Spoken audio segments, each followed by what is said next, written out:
Hello, book lovers, and welcome to Authors Love Bookstores presented by A Mighty Blaze. My name is Kimberly Hensle-Lowrance, and I'm your host for Authors Love Bookstores. I'm so excited to be here. I'm especially excited today because we are featuring an author whom I adore and a bookstore that's my favorite. So, welcome to this latest edition. Welcome to Marjan Kamali, who's our author today. Marjan is the author of two novels, Together Tea and The Stationery Shop, which if you haven't read these books, you absolutely should read them. These are the books I recommend to everyone when they say, what should I be reading? These are the books. The Stationery Shop is a Boston Globe bestseller, a Real Simple magazine top editor's pick, an Indie Next pick, one of Newsweek magazine's 30 best summer books, and an excerpt of this book was nominated for a Pushcart Prize. In the Kirkus review of this book, The Stationery Shop was described as a, quote, sweeping romantic tale of thwarted love.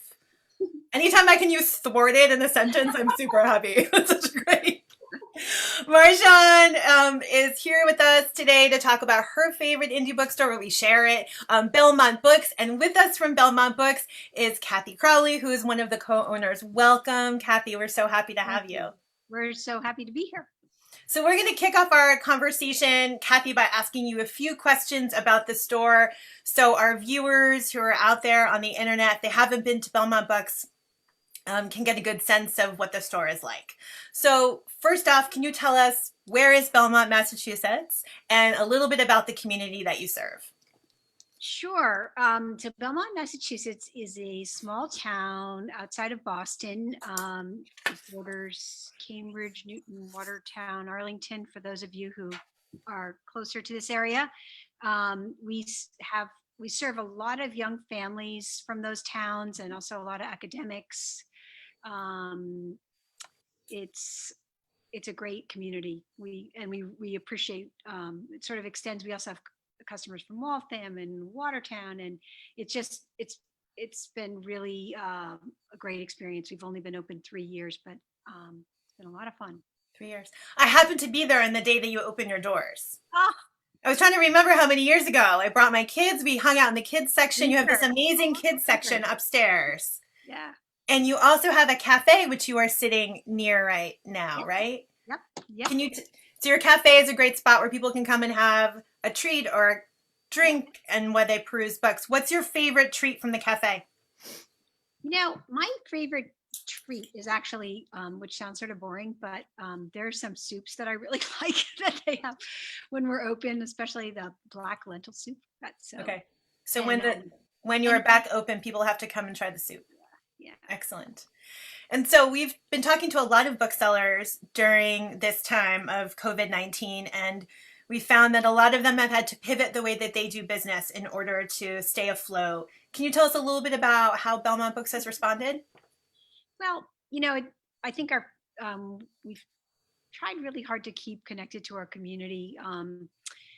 We closed, I think, March 17th, and we're doing pretty much only online orders since then until about a week ago when we started sort of quietly doing more curbside and now publicly doing more curbside pickup.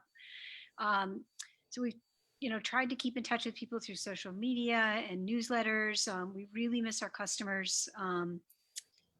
It's been a really tough time, honestly, and we've lost some of our staff. But at the same time, we've been so uplifted by the response from the community. And in particular, we started a program called Read It Forward, where we take donations from our customers to buy books for kids who are on school lunch programs in some of the local towns, or Boys and Girls Club programs. And we had a great response to that. And it was so nice for us, not only to, it helped us keep in business, but also it was so nice to feel like we were giving back to people who suddenly couldn't get any books because the libraries were closed and not everybody can buy books online. So that's been a lot of our experience, but we're really happy to at least be doing curbside and sort of hoping that someday we'll open our doors again. What do you see your customers reading during this pandemic? What kind of books are most popular? It's interesting because I think initially, as you may have heard, I think book sales overall were up during the pandemic. And we saw everything from sort of fun distraction, comfort reads to people wanting to read, about pandemics like Love Mm, During the Time of Cholera and things like that. The Stranger, and then most recently with um, all these Black Lives Matter protests going on, it's been really remarkable how many anti-racist titles we've been selling and history titles about American civil rights movement and things like that. It's been really inspiring and great to be taking those orders. terrific. Marjan, why is Belmont Books so important to you?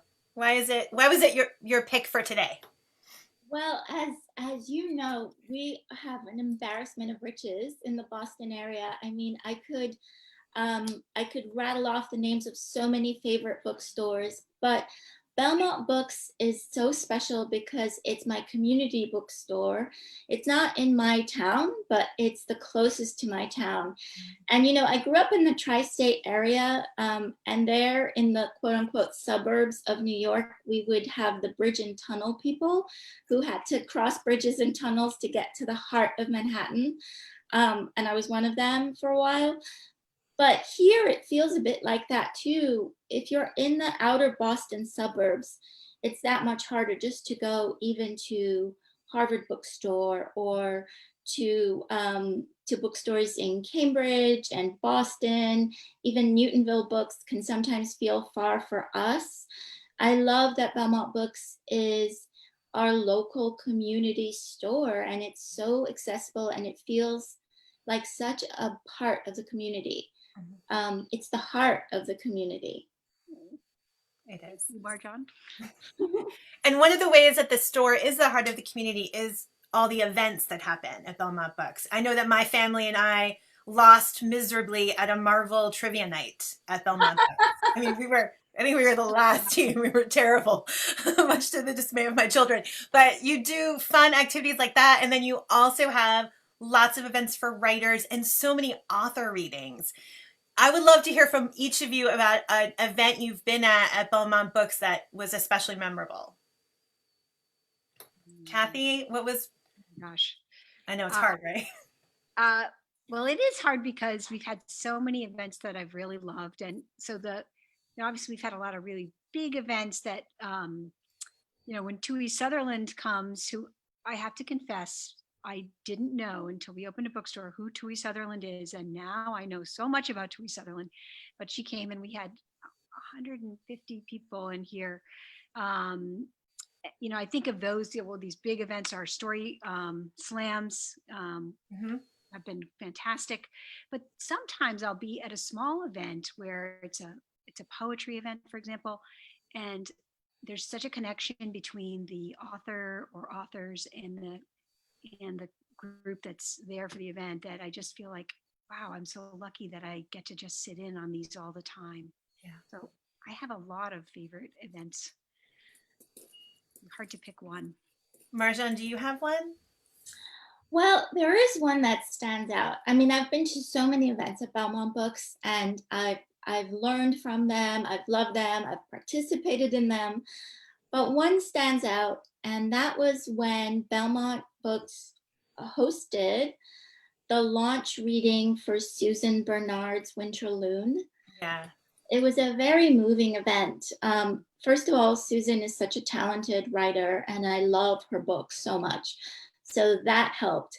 But it was particularly moving because Susan is a bookseller at the bookshop. And it was kind of fascinating to see her step out from her role that she's known for within the walls of the bookshop as a bookseller, as a staff member, and to have her be up there sort of behind the desk celebrating all her hard work. And what moved me, in addition to Susan's reading and what she had to say about her writing process and getting to where she had managed to get that evening, was the support from the staff.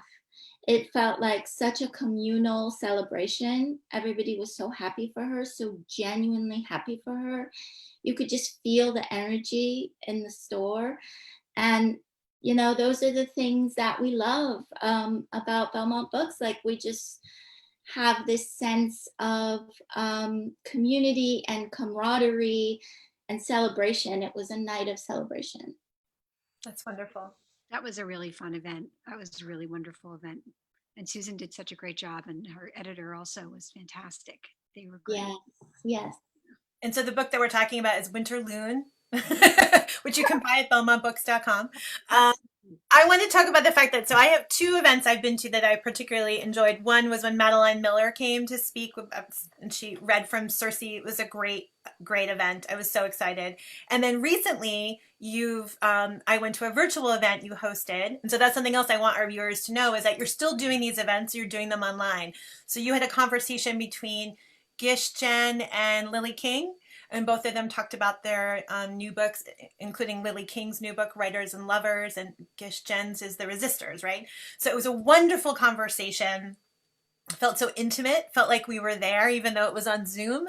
And I think that's just something people should bear in mind is a lot of bookstores are still making these connections for readers just online. Do you have another upcoming virtual event that you want people to know about? Yes. Oh, I should have written down. I'm terrible with dates, but since you mentioned Madeline Miller, she is going to be in conversation with Sue Monk Kidd. And we had a date scheduled for last week, but then it was postponed, and I can't remember the new date for that. That's okay. They can go to belmontbooks.com. Yeah. And, sorry, I should have had my calendar in front of me. I'm not good with these kind of things, but we have a lot of events coming up. Every Saturday we do story times. We have a drag queen story time coming up this Sunday. Woo! Or Saturday or Sunday, I forget. But anyway, but every Saturday on Instagram, someone with a picture book usually takes over our Instagram and does a great job with it. And then I can't remember off the top of my head, and our events coordinator Stacy is going to kill me because I can't remember. but there are a bunch of things coming up, and I will say I'm interested to hear what you two think, especially from an author's point of view, Marjan. But I am surprisingly finding that I really enjoy these events. Like they actually do feel. I thought it would not feel that great to be at a Zoom author event, but they've been great. Not just at our store. I've been to a bunch of other ones, and it feels very much more of a connection than I expected. Yeah, I totally agree with that. You know, when I first learned that so many of my paper rec events were canceled because of the coronavirus shutdown and everything had sort of transferred to Zoom, I was a bit worried. But they are surprisingly lively and interactive. I've attended some as a participant, and I've also presented at some as an author.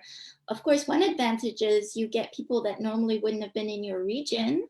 So I did one book event where a woman from the UK Zoomed in, like that never would have happened. So I have a feeling that even past COVID, a lot of these virtual events will stick around because authors have found them to be quite effective. And especially for book club visits that in the past, if you lived far away, you had to do through Skype. And then as the author, you would see like people's legs as they sat around a coffee table. But it's nice with Zoom to have this new way of just seeing everybody's faces. So I think they will last. They do provide a huge benefit. We're getting some comments from our viewers. And so one downside of virtual is that you can't have pies. So Louise Miller, who has written the City Baker's Guide to Country Living and the Late Bloomers Club is our second. So she has had book events at Belmont Books with cake and pie. So we have some viewers saying how much they love those events. And then we have a question, Marjan, for you, Barbara, who is watching us. Love the stationery shop. And she would like to know what you're working on now. Ooh. And that's a good question because I was going to ask you too, because a lot of writers are finding it hard to produce work during a pandemic. So how are you approaching your writing at this time? Well, given that our quarantine seems to go on and on, I think I went through phases. In the beginning, I was just in a daze. I couldn't focus, I couldn't concentrate, could not write. It was more, just sort of getting your bearings and adjusting to this new normal. And then after a few weeks, I settled down and I did what I always do, which is it works for me, and I know it doesn't work for everyone. But I went back to my first love, which is longhand. And so I have it right here because we're sitting at the desk where I write. So I went back to this and just started writing in my notebook with a pen. Kind of takes the pressure off and doesn't have that same level of professionalism that the blinking cursor tends to connote. So, you make mistakes, you cross them out. So I'm working on the third novel, and it is also going to be set in two countries like the first two. Can't seem to get away from that. And it is also going to be a dual timeline, but this time it's about friendship. And it's been really cool to kind of do the research and just the emotional research and actual like historical research, and to remind myself how much we're shaped by the friends that we've made in our lives, whether they last or not. I'm going to think about that one for a while. I think that's Yeah, yeah. we're getting another question. Kathy, this one's for you. Um, Someone named Kathy has asked you, Kathy. Belmont Books has been hosting Steve Almond's story slams. And the question is, what's it like to have those in the store? And then what's the plan for them in this virtual world? Or is there a plan yet? It's been so incredibly fun to have the story times, the story slams in the store. I mean, part of it is for me personally, I could never imagine standing up in front of everyone and, telling a story. But also just that Steve is so good at what he does. I mean, he's so sort of quick and funny and responds really well to the audience, and people love it. And it's such a community feeling. We love doing them. I don't know if we've actually talked to Steve about it yet, but we would like to do some online since it looks like it will be a while before we'll be able to host them in the store. But it seems like the kind of thing that should work as a virtual event. Won't be quite the same, but so we'd like to do some of those going forward. We don't have a date or a plan quite yet. But if people want to learn more, they can go to belmontbooks.com and they can get on your newsletter. Yes. It's a great newsletter. It comes out every week, has all sorts of great information. So go do that. Question for you, Marjan. In these days of cancel culture, do you feel that authors are somehow restricted in terms of writing characters who do not share their ethnic, racial, or cultural background? Yeah, this is something I think about a lot, and it comes up a lot when I teach writing. I think the honest answer is yes, authors are restricted, oftentimes for good reason, because in the past, I think when people have ventured outside of their race, they may not have done so thoughtfully.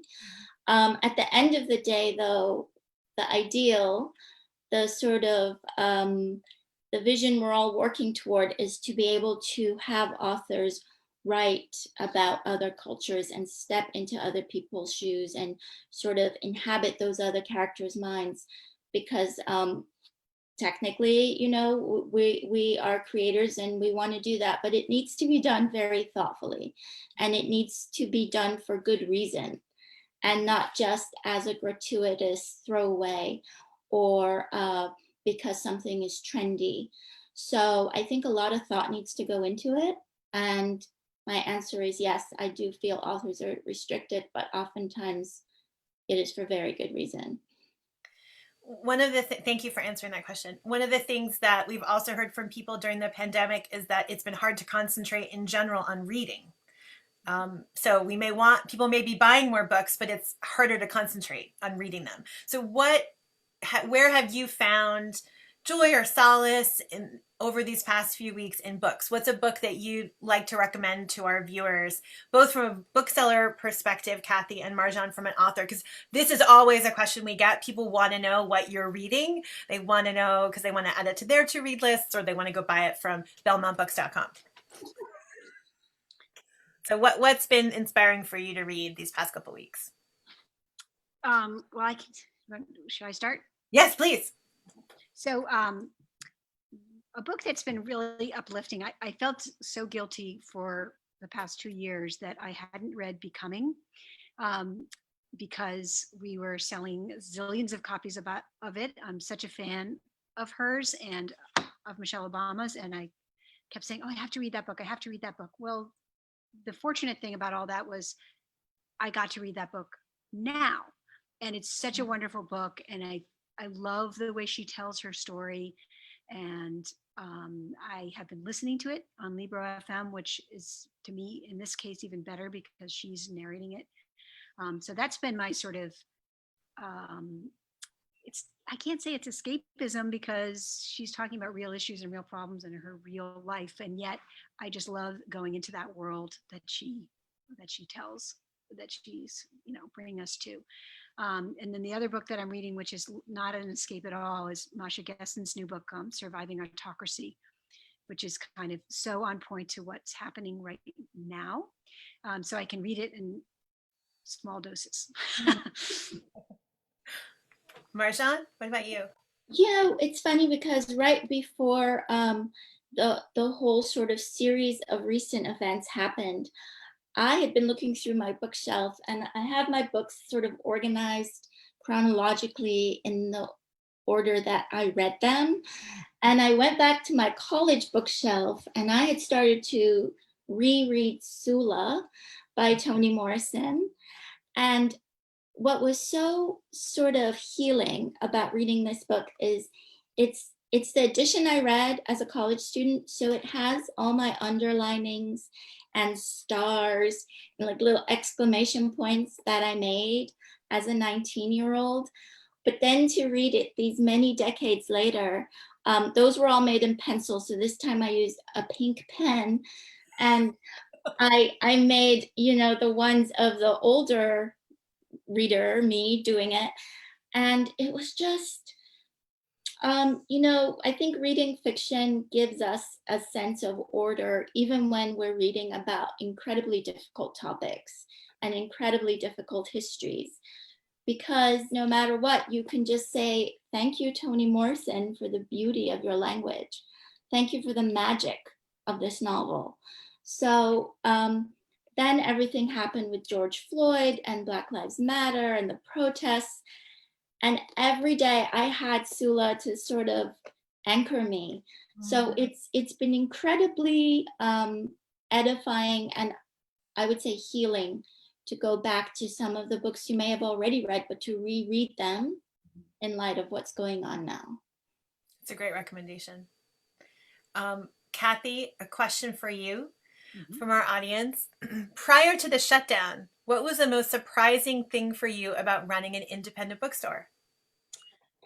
Oh, that's a really good question. I think so many. I had such a steep learning curve because I was not doing any book selling. My husband had been a bookseller at Porter Square Books and kind of spent some time learning the business. And I was still a physician, and I was still working in medicine. So my learning curve was very steep with lots of mistakes. But I think one of the things that has really stayed with me, that surprised me in the best possible way, is what an incredible community booksellers are. And in the Boston area, here we were opening a new store, could have been cutting into other people's business here, but instead we got warm welcome from every store, especially our friends at Porter Square, who literally came and stocked the shelves for us when we first opened. And but all the bookstores around here, it's just a really amazing community. And I think, people who love books are good people. that's Sure. kind of like takeaway from that, authors. And and that's been true even on the other end of it. I was a little bit cynical about the publishing world, and I still am in some ways, but our reps who come and people they work with, they love books, and so it's just been a wonderful community to learn about and become part of. And Marjan mentioned earlier that you have so many talented booksellers on your staff, and I would like to echo that you are the kind of shop where you can walk in and say, I have to buy a book for someone, and this is what they like, and then your booksellers will pull all these books off the shelf and say, "This is what this is what you should buy." I've done that before for Christmas presents, and always hit a home run. Oh, that's great. I think that that's what makes an independent bookstore so special, right? Is that ability to get great advice from people who really, really love books. Yeah, I totally agree with that. That's another reason I picked Belmont Books, because the staff is so knowledgeable. They know the books.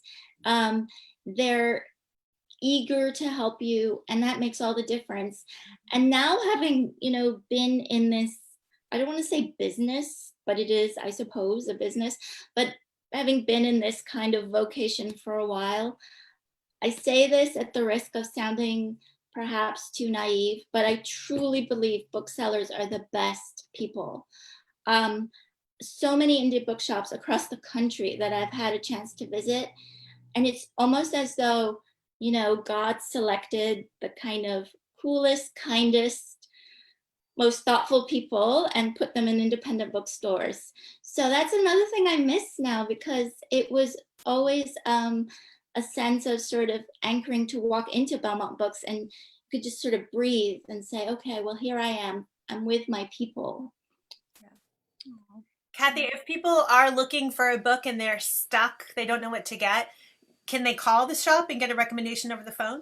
so right now we haven't been able to really answer the phones because the limited staff we can have in here are mostly pulling books for our online orders and curbside pickup. But we do have a service called Shelf Help. Okay. If you go to our website, you can ask for help. You can say, oh, these are books that I've really liked. I really need something new. And you will get at least a handful of recommendations. Depending on the bookseller you get, you may get more recommendations than you really wanted. But That's okay. yeah, no, but so that's been great. But we're hoping that, over the next couple of weeks, we can start answering the phone again. And, maybe even, for people who are looking for non-book items, maybe do some sort of FaceTime appointments where we could, show them cards and other things that they might be looking for. So But in the meantime, they can check out Shelf Help on your Yep. website. Okay, Yep. great. We're coming to the end of our time. Are there anything else, Marjan, that you wanted to highlight about what makes Belmont Books so special for you? Anything you want to ask Kathy? Well, I was going to ask you, Kathy, how you're all faring during this time, because I've been worried about you, to be honest, worried about so many of our indie bookstores, but you answered it at the beginning of this session. And I just want to add, I think we all kind of remember the last public social thing we did before the shutdown. And the last public social event I was at Belmont Books for Katrin Schumann's launch. oh, yeah. So when we're all allowed to have fun social events again, I want the first one to be there too. Just a nice bookending. Yeah. Oh, that's so nice. Yes, we can't wait for that either. We really miss seeing people, and selling books online is just not the same as like making somebody happy in the store and talking to them about what they read and like. Do you Thank have you. a date when you think you'll open? I know for those people who are not in Massachusetts, everything's coming out in phases. Yeah. So businesses are uncertain when they can open. We don't. And I would say that we've been a little on the cautious side, and I think it's partly mine and Chris's personalities and also my public health background. I'm kind of like, well, let's just watch the spike and see what happens. I think we don't want to open and then have to shut down again. Yeah. And also our booksellers, not, people, we want to make sure they're going to be safe. So we don't have a date yet, but we will definitely trumpet the word out as soon as we do. Excellent. Thank you both so much for being here today. Such a thank pleasure you. to see you alive on Zoom, but alive and on Facebook. To our readers, a reminder to go read Marjan's books. It's a Yes, stationery read shop. Marjan's book. Kathy has it too.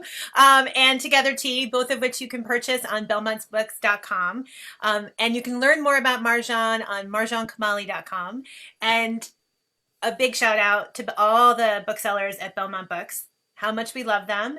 And thank you so much, Kathy. We look forward to walking through those doors when it is safe and ready. Until then, visit Belmont Books online and find out more about their great ideas, their Read It Forward program that Kathy spoke about earlier, and their shelf help if you're looking for a book suggestion.